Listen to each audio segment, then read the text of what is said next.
This recording is for reading check 14.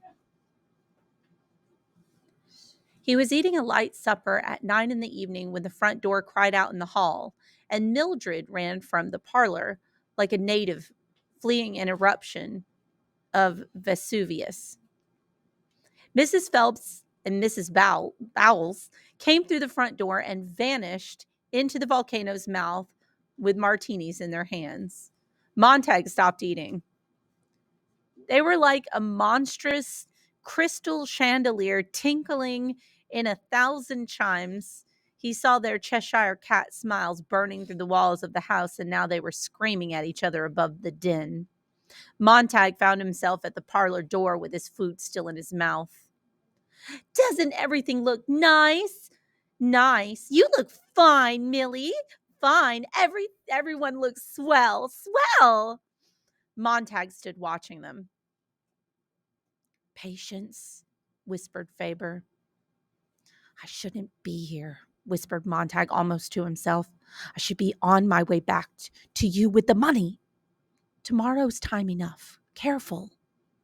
"Isn't this show wonderful?" cried Mildred. "Wonderful." On one wall, a woman smiled and drank orange juice simultaneously. So she was smiling and drinking the orange juice at the same time. That is bizarre. How does she do both at once? Thought Montag insanely. In the other walls, an X-ray of the same woman revealed the contracting journey of the refreshing beverage on its way to her delighted stomach. Abruptly, the room took off on a rocket flight into the clouds. It plunged into a lime green sea where the blue fish ate red and yellow fish. A minute later, 3 white cartoon clowns chopped off each other's limbs to the accompaniment of immense incoming tides of laughter. 2 minutes more and the room whipped out of town to the jet cars wildly circling an arena, bashing and backing up and bashing each other again. Montag saw a number of bodies fly in the air. "Millie, did you see that? I saw it. I saw it."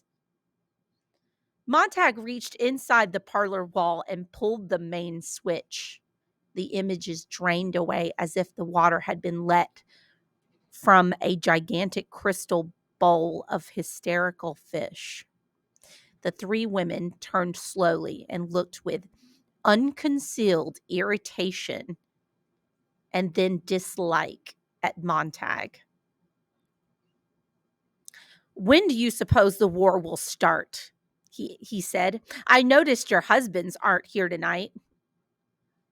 "Oh, they come and go, said Mrs. Phelps. "In again, out again, Finnegan."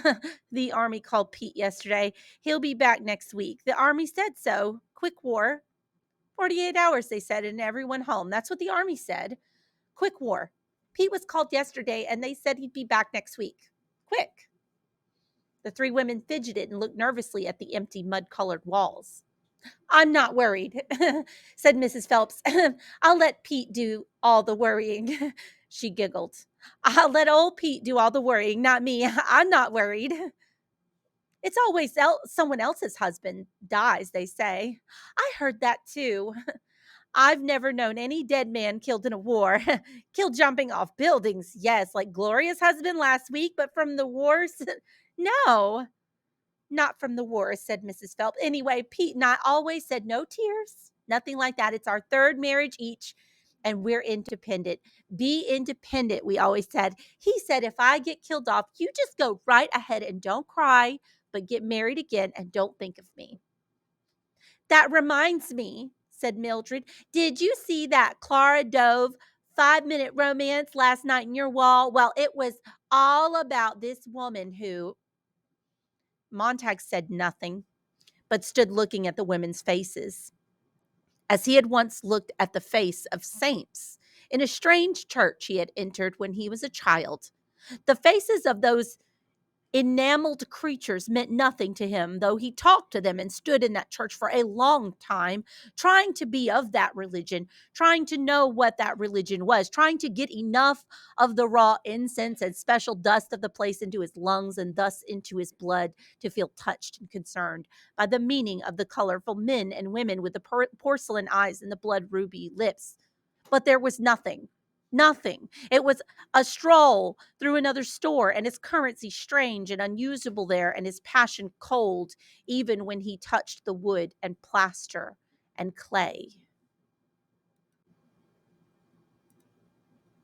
So it was now, in his own parlor, with these women twisting in their chairs under his gaze, lighting cigarettes, blowing smoke, touching their sun fried hair, and examining their blazing fingernails as if they had caught fire from his look. Their faces grew haunted with silence. They leaned forward at the sound of Montag swallowing his final bite of food. They listened to his feverish breathing. The three empty walls of the room were like the pale brows of sleeping giants now empty of dreams. Montag felt that if you touched these three staring brows, you could feel a fine salt sweat on your fingertips. The perspiration gathered with the silence and the sub-audible trembling around and about and in the women who were burning with tension. Any moment, they might hiss a long, sputtering hiss and explode. Montag moved his lips. Let's talk. The women jerked and started. How's your children, Mrs. Phelps? You know I haven't any. No one in his right mind, the good Lord knows, would have children, said Mrs. Phelps, not quite sure why she was angry with this man. I wouldn't say that, said Mrs. Bowles. I've had 2 children by cesarean section. No use going through all that agony for a baby. The world must reproduce, you know. The race must go on. Besides, they sometimes look just like you, and that's nice. 2 cesareans turn the trick. Yes, sir. Oh, my doctor said cesareans aren't necessary. You've got the hips for it. Everything's normal, but I insisted. Cesareans or not, children are ruinous. You're out of your mind, said Mrs. Phelps. I plunk the children in school 9 days out of 10. I put up with them when they come home 3 days a month. It's not bad at all. You heave them into the parlor and turn the switch. It's like washing clothes. Stuff laundry in and slam the lid. Mrs. Bowles tittered. They just as soon kick as kiss me. Thank God I can kick back. The women showed their tongues, laughing. Mildred sat a moment, then, seeing that Montag was still in the doorway, clapped her hands. Let's talk politics, to please Guy. Sounds fine, said Mrs. Bowles. I voted last election, same as everyone. And I laid it on the line for President Noble. I think he's one of the nicest looking men ever to become president. Oh, but the man that ran against him, he wasn't much, was he? Kind of small and homely, and he didn't shave too close or comb his hair very well. What possessed the outs to run him? You don't just go running a little short man like that against a tall man. Besides, he mumbled. Half the time I couldn't hear a word he said, and the words I did hear, I didn't understand. That too, and didn't dress to hide it. No wonder the landslide was for Winston Noble. Even their names helped. Compare Winston Noble to Hubert Hogue for 10 seconds, and you can almost figure the results. Damn it, cried Montag. What do you know about Hogue and Noble? Why, they were right there in that parlor wall not 6 months ago. One was always picking his nose. It drove me wild. Well, Mr. Montag, said Mrs. Phelps, do you want us to vote for a man like that? Mildred beamed. You just run away from the door, Guy, and don't make us nervous. But Montag was gone and back in a moment with a book in his hand. Oh, my God. Guy! Damn it all! Damn it all! Damn it! What have you got there? Isn't that a book? I thought all special training these days was done by film. Mrs. Phelps blinked. You're reading up on fireman theory? Theory, hell, said Montag. It's poetry. Montag, a whisper. Leave me alone. Montag felt himself turning in a great circling roar and buzz and hum. Montag, hold on. Don't. That's Faber, by the way, in his ear, telling him not to do what he's about to do. Did you hear them? Did you hear these monsters talking about monsters? Oh, God, the way they jabber about people and their own children and themselves, and the way they talk about their husbands, and the way they talk about war. Damn it, I stand here and I can't believe it. I didn't say a single word about any war, I'll have you know, said Mrs. Phelps. As for poetry, I hate it, said Mrs. Bowles. Have you heard any? Montag! Faber's voice scraped away at him. You'll ruin everything. Shut up, you fool. All three women were on their feet. Sit down! They sat. I'm going home, quavered Mrs. Bowles. Montag, please, in the name of God, what are you up to? Pleaded Faber. Why don't you just read us one of those poems from your little book? Mrs. Phelps nodded. I think that'd be very interesting. That's not right. Well, Mrs. Bowles, we can't do that. Well, look at Mr. Montag. He wants to. I know he does. And if we listen nice, Mr. Montag will be happy, and then maybe we can go on and do something else. She glanced nervously at the long emptiness of the walls enclosing them. Montag, go through with this and I'll cut off. I'll leave. The beetle jabbed his ear. What good is this? What'll you prove? Scare the hell out of them. That's what scared the living daylights out. Mildred looked at the empty air. Now, Guy, just who are you talking to? A silver needle pierced his brain. Montag, listen, only one way out. Play it as a joke. Cover up, pretend you aren't mad at all. Then walk to your wall incinerator and throw the book in. Mildred had already anticipated this in a quavery voice. Ladies, once a year, every fireman's allowed to bring one book home from the old days to show his family how silly it was, how nervous that sort of thing can make you, how crazy. Guy's surprise tonight is to read you one sample to show you how mixed up things were, so none of us will ever have to bother our little old heads about junk like that ever again. Isn't that right, darling? He crushed the book in his fists. Say yes. His mouth moved like Faber's. Yes. Mildred snatched the book with a laugh. Here, read this one. No, I take it back. Here's that really funny one you read out loud today. Ladies, you won't understand a word. It goes uppity tumpity ump. Go ahead, Guy. That page, dear. He looked at the open page. A fly stirred its wings softly in his ear. Read. What's the title, dear? Dover Beach. His mouth was numb. Now, read in a nice, clear voice and go slow. The room was blazing hot. He was all fire. He was all coldness.